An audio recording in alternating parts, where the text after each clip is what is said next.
이원하 변호사의 사건 X파일. 지금부터 여러분께 들려드릴 내용은요, 한 남성이 어린 딸을 잃은 부모에게 보낸 편지 형식의 글의 한 대목입니다. 남은 자식, 그러니까 아드님 바라보며 사시기 바랍니다. 너무 조바심 내지 마시고 어렵겠지만 흘러가는 대로 바쁘게 사시기 바랍니다. 그래야 딸 생각 덜 나실 테니까요. 언뜻 이 내용만 들으면 어린 딸을 잃은 부모를 진심으로 위로하는 듯 들리기도 하죠. 하지만 이 편지를 쓴 사람이 누군지를 알게 된다면 아마 이보다 황당하고 기막힌 일이 또 있을까 싶으실 겁니다. 과연 이 글을 쓴 사람은 누구였을까요? 내용 좀 더 들어보시죠. 그런데 말입니다. 제가 받은 그 비난과 비판, 그건 경찰과 사법기관이 먼저 받았어야 합니다. 저는 아이들을 사망하게 한 파렴치한 놈이 돼버렸습니다. 아니, 법에 따르면 저는 성폭력 혐의를 받고 있기 때문에 구속수사를 받았어야 합니다. 그런데 수사기관이 그러질 않았죠.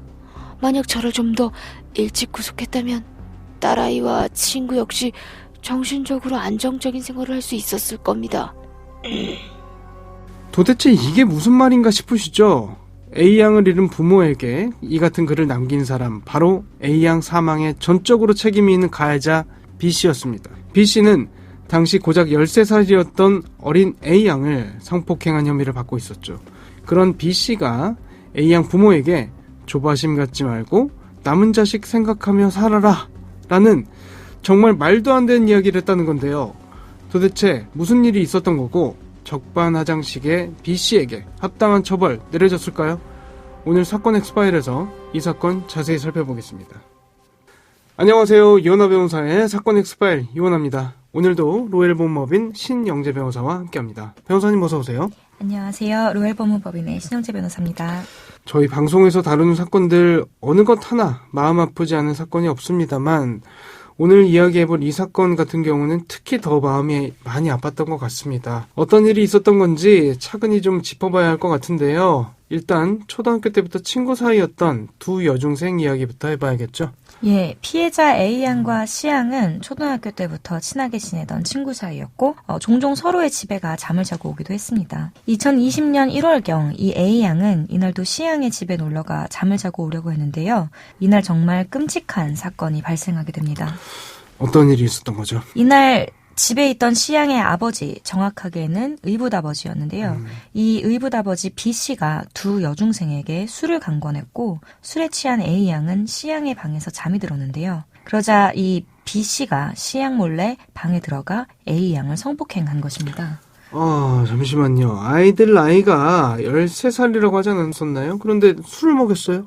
맞습니다. 당시 고작 13살이었다고 합니다. A양은 이날 일을 아무에게도 말을 못하고 혼자 끙끙 앓다가 결국 한 달이 넘어서야 C양에게 전화를 걸어 이러한 사실을 털어놨습니다. 친한 친구에게 너희 아버지가 이랬다라는 이야기를 한다는 게 정말 어려웠겠다 싶거든요. 혼자서 얼마나 속으로 알았을까 싶네요. 맞습니다. 그런데 이 얘기를 들은 C양은 왜인지 나도 우울하고 힘들다라고 답했다고 합니다. 그래서 A양과 C양은 함께 정신과 치료를 받는데요. 이때 C양이 병원 의사에게 자신도 자신의 의붓아버지로부터 성폭행 당한 사실을 털어놨습니다. 정말 추악한 인간이었군요. 그런 것 같습니다. 이 계부라는 사람, 나중에야 밝혀진 사실이지만 함께 사는 C양을 2003년, 즉 C양이 5살인 때부터 지속적으로 성추행을 일삼았다고 합니다. 이 끝내 2020년경에는 C양의 친어머니가 집을 비운 틈을 타 C양을 성폭행하기에 이릅니다. 이 C양이 성폭행 사실을 들은 의사는 2021년 2월 27일에 경찰에 이 사실을 고발했습니다. 정신과 상담 과정에서 상담 내용을 사법기관에 알려야 하는 범죄 행위들 기준이 혹시 있을까요? 예, 있습니다. 원칙적으로 의사는 자신이 직무상 알게 된 사실을 타의 누설해서는 안 됩니다. 형법 제317조 제1항 및 의료법상에서 비밀 누설 금지 의무인데요. 그렇죠. 의료법상 비밀 누설 금지 의무가 면제되는 것을 넘어서 오히려 반드시 신고를 해야 되는 경우도 있습니다. 바로 아동학대 범죄의 경우인데요. 아동학대 범죄의 처벌 등에 관한 특례법에 의하면 이 법에서 정의하는 아동, 즉 만 18세 미만의 사람을 대상으로 성인이 신체적, 정신적, 성적 폭력 등에 의하여 범죄를 저지르는 아동학대 범죄를 알게 된 의료인, 교육인 등은 이를 즉시 수사기관 등에 신고할 의무가 있습니다. 네. 이 사건의 경우도 만 18세 미만의 시향에 대한 계부의 성폭행 사실을 알게 됐으니 이 정신과 의사는 경찰에 신고할 의무가 있었던 겁니다. 경찰이 바로 조사에 착수했을 것 같은데요. 네, 그런데 시향은 경찰 조사가 시작되자 성폭행 당한 사실이 없다, 꾸민 것인지 잘 모르겠다라고 부인을 합니다. 한편 이 앞서 말씀드렸던 A양, 이 A양의 부모도 이미 2021년 2월 1일경에 A양의 성폭행 사실에 대해서 경찰에 고소를 접수한 상태였습니다. 아, 그랬군요. 예. 당연히 바로 체포가 됐겠죠? 여기서 근데 문제가 있습니다. 경찰은 A양의 부모가 고소장을 접수한 지 약 한 달이 지난 2021년 3월에 처음으로 피의자에 대한 체포영장을 신청합니다. 그런데 검찰은 이 계부 B씨가 경찰에 출석해 조사를 한 차례 받은 점이 있어서 도주 우려가 없다며 이를 기각합니다. 이 두 번째로 경찰은 8일 뒤에 사전 구속영장을 신청하는데요. 이때에도 검찰은 피해자 조사의 절차상 문제나 객관적 자료가 부족한 점을 지적을 하면서 보완수사 요구를 내립니다. 그러면 가해자의 딸인 시양은 경찰 조사가 시작되고도 가해자랑 같이 살았던 건가요? 전혀 분리 조치가 안 됐던 건가요? 그렇습니다. 가해자와 피해자에 대한 분리 조치가 전혀 되지 않았던 것인데요. 심지어 이 시기에 시양이 경찰관에게 피해 사실을 녹음하러 간 자리에서 시양의 친모, 어머니가 녹음을 중단시키고 성폭행 당한 일이 없는데 왜 성폭행 당했다고 얘기하냐며 시양의 피해 진술을 막기까지 했다고 합니다. 친모도 제정신은 아니네요. 그렇습니다. 자녀를 보호해야 할 지위에 있는데도 말이죠. 아무튼 이러던 와중에 경찰은 이번에 세 번째로 보완수사 요구 후 2달 뒤인 2021년 5월에 성범죄 피해자가 의심된다는 병원 진료기록부 등을 첨부했지만 검찰은 진술 분석 등을 요구하며 또다시 보강수사를 지시합니다. 참. 그리고 그러던 와중에 정말 있어서는 안 될 일이 벌어지고 맙니다. 어떤 일이 있었던 거죠? 바로 이 기간 조사를 받던 A양과 C양이 숨진 채 발견된 것인데요. 두 피해 여중생이 동반 자살을 한 것입니다. 정말 있어서는 안 될 일이 벌어지고 말았네요. 예, 이 더디게 진행되고 있는 수사 속에서 가해자와 분리 조치조차 제대로 받지 못했던 피해자들은 극심한 정신적 고통을 호소하다가 결국 2021년 5월 12일 세상을 등졌습니다. 특히 이 C양은 계부로부터 성폭행을 당했음에도 자신으로 인해 가족들이 해체될 것을 두려워하며 가해자를 두둔해야 하는 이 상황 속에서 매우 괴로워했던 것으로 보입니다. 계부는 실제로 C양에게 아빠가 감옥에 갈 수도 있다, 도와달라 하며 성폭행 진술을 번복하도록 하고 A양의 동향을 보고해달라, 대화를 몰래 녹음해달라라고 하며 C양을 자신의 방어수단으로 이용하고 C양이 추가 범행을 누설하는 것을 막기 위해 병원 진료도 중단시켰습니다. 결국 이 계부 B씨에 대한 구속영장은 고소장 접수 113일만 그리고 A양과 C양이 세상을 등진 후인 5월 25일에야 발부됐습니다. 이러한 과정에 담긴 경찰 수사보고서가 공개가 됐고요. A양의 부모는 경찰의 부실 수사와 검찰의 거듭된 영장 반려를 지적하며 영장 발부로 가해자와 피해자가 신속히 분리됐더라면 이 두 여중생들이 그렇게 생을 마감하지는 않았을 것이라며 비판했습니다. 변호사님께서도 이번 사건 조사하시면서 자세히 살펴보셨을 것 같은데 어떤 부분이 특히 아쉽던가요? 저희가 이제 사건을 하다 보면요. 다 큰 성인들조차도 분명히 범죄 피해를 당한 게 맞는데 가해자와 관계 또는 가족이나 어떤 집단 내에서의 관계를 의식해서 의사를 번복하거나 스스로를 세뇌하는 경우가 꽤나 빈번합니다. 그렇죠. 하물며 이 사건은 피해자가 아동이었죠. 아버지는 친족 성범죄 가해자고요. 어머니도 똑같이 방임을 한 가해자예요. 맞습니다. 수사가 진행되던 중에도 사실 이 피해자들이 추가적인 범죄 피해를 당하는 과정 속에 있었던 거라고 저는 생각을 하거든요. 피해 아동을 진정으로 보호해줄 수 있는 절차가 이렇게나 미비했던 사회였던가 이런 점이 참 안타까웠습니다. 맞습니다. 사실 옛날 사건도 아니거든요. 예. 그래서 재판은 어떻게 진행이 됐습니까? 피고인 B씨의 혐의는 아동청소년 성보호에 관한 법률 위반 강간, 성폭력 범죄 처벌 등에 관한 특례법 위반, 친족관계에 의한 강간, 같은 법 친족관계에 의한 강제추행, 아동복지법 위반, 아동학대 등이었습니다. 청주지방법원에서 진행된 1심에서 검찰은 피고인에게 무기징역을 구형했습니다.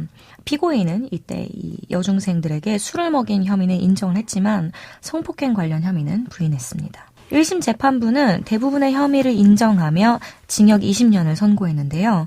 다만 2020년 의붓딸 C양을 상대로 저지른 성폭행은 이 C양의 진술이 불분명하지 않았습니까? 그렇죠. 이러한 점을 들어서 강간이 아닌 유사 성행위, 강제추행 등만이 유죄로 인정됐습니다. 성폭행 혐의를 끝끝내 부인했다고 하니 당연히 항소했을 것 같아요. 예, 피고인과 검찰 모두 항소했는데요. 2심 재판부에서는 원심을 파기하고 5년이 늘어난 징역 25년형을 선고합니다. 아까 말씀드렸던 C양에 대한 유사 성행위나 강제추행이 아닌 강간범행도 유죄로 인정됐고 네.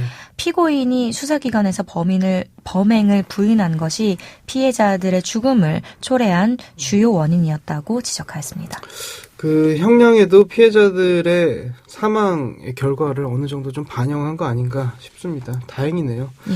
유사성행위와 강제추행이 아닌 강간으로 인정된 부분, 이거 법적으로 차이가 굉장히 크죠? 예, 그렇습니다. 피고인에게 적용된 아동청소년 성보호에 관한 법률에서는 아동청소년을 강간한 자는 무기 또는 5년 이상의 징역형이고요. 유사성행위를 한 자는 5년 이상의 유기징역, 강제추행을 한 자는 2년 이상의 유기징역 또는 벌금형에 처할 수 있도록 규정되어 있습니다. 네. 이 마음이 아픈 것은 아까 말씀드렸던 것처럼 C양이 상담이나 경찰 조사 등에서 진술을 계속 번복하는 등 가해자인 계부를 생각하는 듯한 모습을 보여왔다는 것입니다. 이 C양은 어렸을 적부터 자신의 의붓아버지에게 성폭력을 당해왔음에도 또 동시에 가족의 해체를 극히 두려워하는 심리 상태였던 것으로 보입니다. 심지어 C양은 투신 전 아빠로부터 성폭행을 당한 것이 아니다. 이 유서가 아빠에게 도움이 됐으면 좋겠다라는 취지의 유서를 남겼다고 합니다.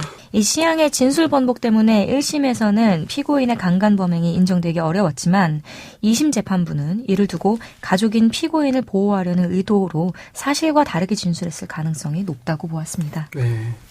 자기 친딸을 돕기는커녕 보호도 제대로 안 하고 경찰 조사도 무마시키려 했던 C양의 친어머니라는 사람, 이 사람은 어떻게 됐나요? 예, 이 사람도 당연히 형사 처벌을 받았는데요.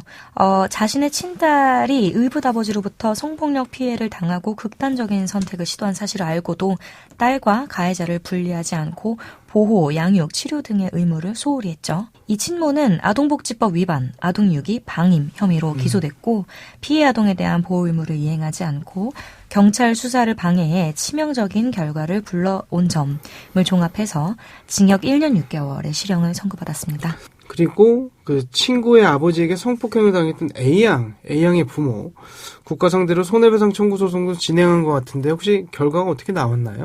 이 A양의 유족 측은 앞서 말씀드린 그 공개된 수사보고서 등을 증거로 제출을 하며 국가를 상대로 손해배상 청구 소송을 제기했는데요. 아직 결과는 알려진 바는 없습니다. 다만 황당한 소식이 언론을 통해 알려졌는데요. 미리 뒷목 잡으셔도 좋을 것 같습니다. 바로 가해자인 계부 B씨가 손해배상 소송 답변서에 이렇게 썼습니다. 법에 따르면 저는 성폭력 혐의를 받고 있기 때문에 구속 수사를 했어야 했습니다. 나를 일찍 구속했었다면 아이들이 안정적인 생활을 했었을 겁니다. 비난과 비판은 경찰과 사법기관이 먼저 받았어야 했습니다. 라는 이런 책임을 회피하는 주장이 담겨 있는데요. 아드님을 바라보며 사시라, 너무 조바심 내지 말라 하는 황당한 조언도 있었다고 합니다. 사건 엑스파일 오늘 저희가 준비한 내용은 여기까지입니다. 끝곡으로 최선원의 슬퍼지려 하기 전에 들려드리면서 이 시간 마치겠습니다. 여러분은 모두 변호받아 마땅한 사람들입니다. 사건 엑스파일 여러분 고맙습니다.